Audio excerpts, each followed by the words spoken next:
Kailangan nating lumaban mga kasaka.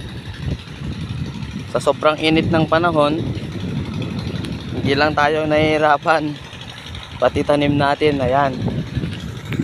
So sinishare ko lang sa inyo. Kasalukuyan po kami nagpapatubig ngayon dito sa tanim naming 118. Ito po siya.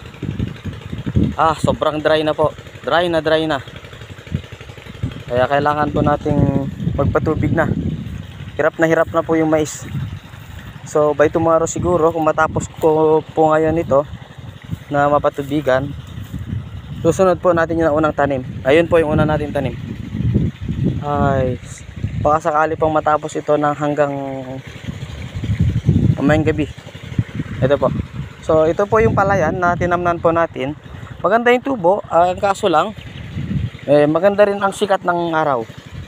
Ayan po, talagang tirik na tirik. So mas ano po ito, mas nahihirapan po yung mas maliit na puno natin ng mais. So inuna ko po ito dahil mas maliit po siya. So bukas po siguro mga ganitong oras din po ipapatubig po tayo dyan sa kabila. Ayan po, napakatagal po magpatubig ng mais. So maganda nga lang at itong mais na to ay tinanim natin sa palayan. So flat po siya. So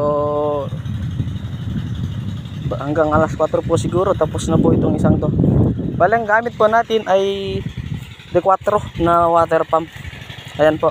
Ang source po natin ay tubig ay ang source po natin ay ilog. Yan sa kabila ng nyug po, ilog po yan. So kailangan na po natin pumunta. Parang emergency na.